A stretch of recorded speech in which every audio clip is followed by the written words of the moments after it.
Selanjutnya ada komplikasi. Ada yang tahu nggak komplikasi apa? Ya, betul. Jadi di sini tuh berisi masalah yang makin lama tuh makin menggunung, kayak makin puncak sih masalahnya sampai klimaks. Nah, di sini isinya permasalahan. Selanjutnya ada resolusi. Iya, betul. Penyelesaian masalah. Ada koda, dan tahu koda? Ini tuh berisi koda itu berisi pesan moral atau amanat, tapi itu opsional, boleh ada boleh tidak, sama kayak yang sebelum-sebelumnya. Terus sekarang ada kaidah kebahasaan. Yang pertama menggunakan kata kiasan atau majas. Ada yang tahu nggak majas apa?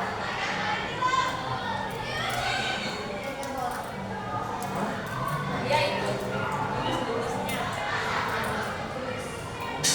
Jadi majas itu adalah gaya bahasa yang digunakan supaya memberikan efek khusus. Jadi kayak apa ya? Biar si tulisannya itu lebih menarik. Misalnya kayak tadi majas hiperbola yang dilebih-lebihkan kan? Ada yang bisa kasih contoh nggak majas hiperbola? Ada nggak? Bisa. Ada yang tahu nggak contohnya kayak gimana?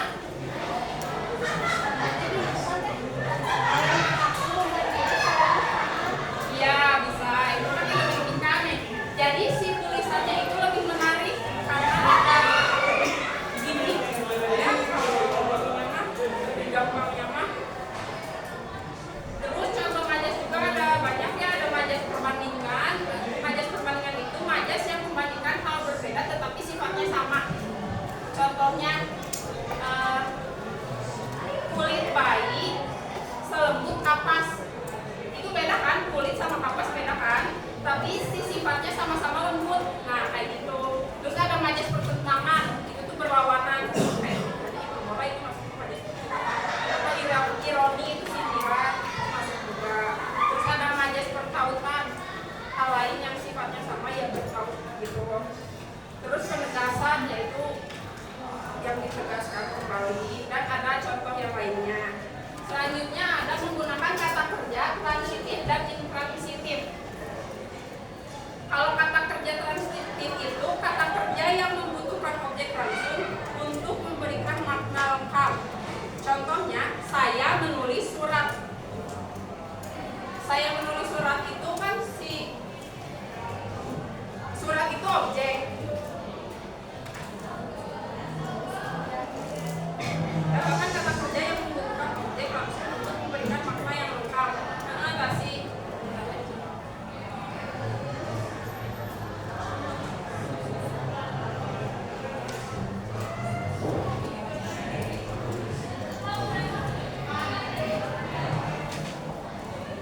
Ini kan objek si suratnya. Ini menulisnya tuh kata kerjanya. Jadi ini tuh untuk melengkapi si ya kata kerjanya gitu. Ada yang bisa kasih contoh lagi nggak? Iya betul. Pokoknya tuh objek yang melengkapi si kata kerjanya. Selanjutnya ada intransitif.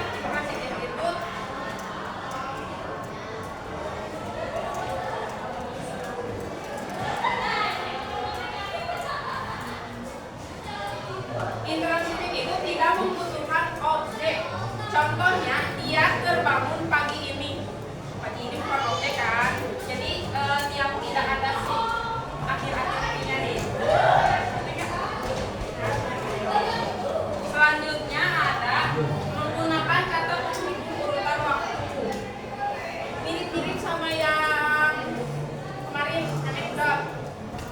Nah, yang kayak gitu. Yang urutan waktu itu loh, kayak perasaan. Ingat gak? Iya, kemarin setelah itu. Sebelum itu. Iya. Yang keempat ada menggunakan kata benda, sifat, rasa, atau klausa. Kata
Selanjutnya ada klausa. Klausa itu gabungan kata yang terdiri dari subjek, predikat, dan berpotensi menjadi kalimat.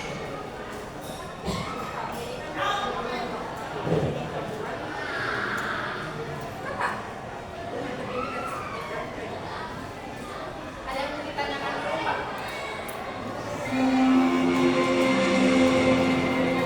Saatnya jam kedua dimulai. Sambil ditulis, It's time to begin the second lesson. sambil ditulis ya. Kita di teks narasi ini membandingkan teks yang fiksi dan non fiksi. Ada teks hikayat, membandingkan teks hikayat sama teks cerpen. Atau ciri-ciri teks hikayat.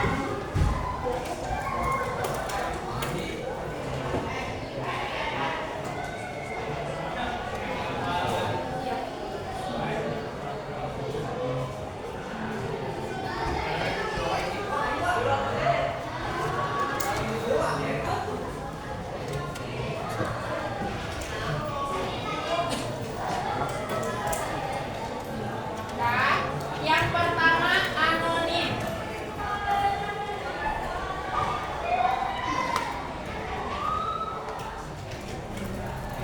Istilah yang disematkan untuk karya yang tidak diketahui nama penulisnya. Istilah yang disematkan untuk karya yang tidak diketahui nama penulisnya.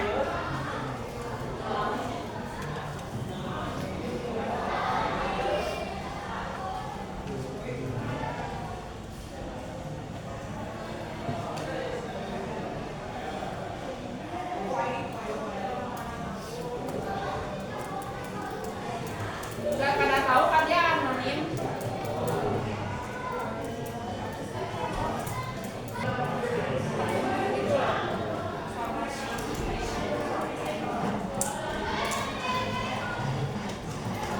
Yang kedua ada istana sentris. Istana sentris. Istana sentris. Ada? Istana sentris. Tris. Istana sentris.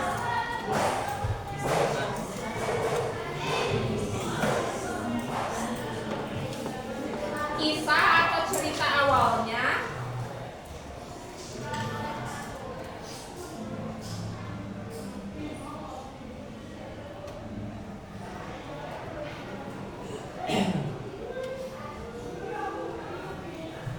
berkembang di dalam istana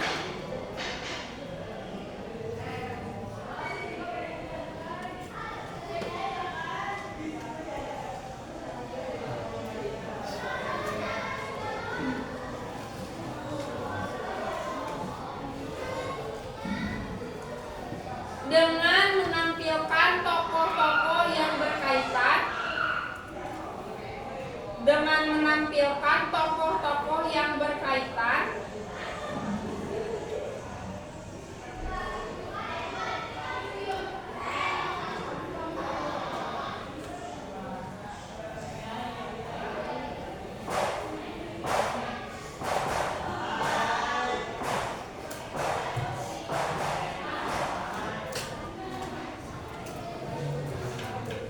bahasa klise.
Barunya.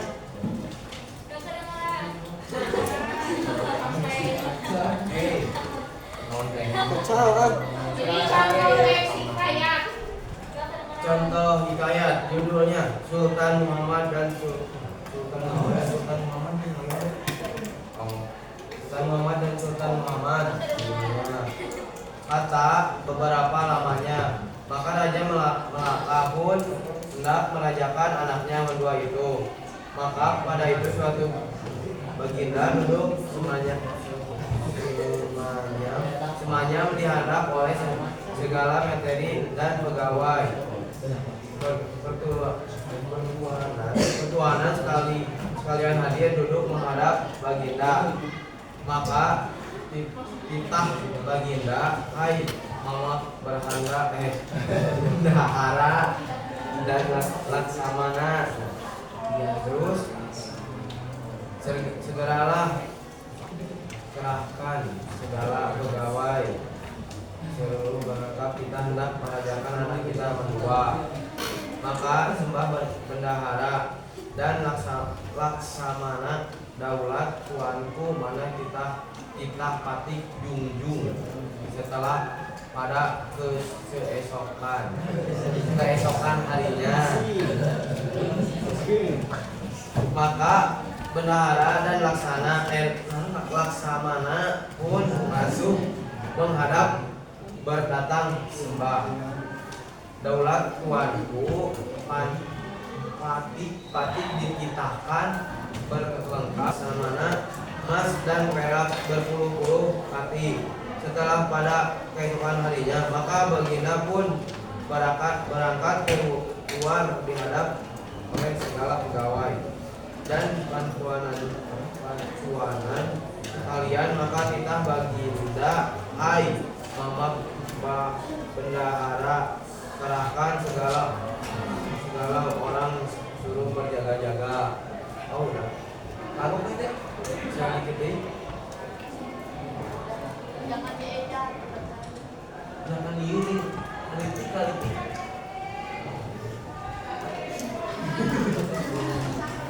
Maka segala pegawai dan pertuanan sekalipun berjaga-jagalah, pemalu berbunyi-bunyian masing-masing dengan pengetahuan yang terlalu ramai. 7 hari 7 malam setelah sudah makan, maka Sultan Muhammad dihiasi dengan segala kelengkapannya, lalu naik ke atas gajah. Maka jawaban alamat pun terdirilah, lalu berarah ke rumah bendahara. Maka segala orang isi negara pun penuh sekira melihat anak raja bergerak itu. Tangan dulu kedengeran beda gak ceritanya? Ya. Nanti saya ajarkan contoh-contohnya ya. Sekarang mau ngingetin buat yang tugas teks anekdot. Iya. Yang kertas di print. Iya. Iya. Sama tugas-tugas yang sebelumnya yang yang menyerap video stand-up komedi ada yang belum? Ulangan udah semua. Sekian untuk materi narasi hari ini. Kalau ada yang ingin ditanyakan atau masih bingung, nanti saya bikin rangkumannya ya. Rangkuman dari Kamal eksposisi anekdot sama teks narasi ini. Nanti saya kirimkan ya. Terima kasih. Mohon maaf bila banyak kesalahan atau kekurangan. Wassalamualaikum.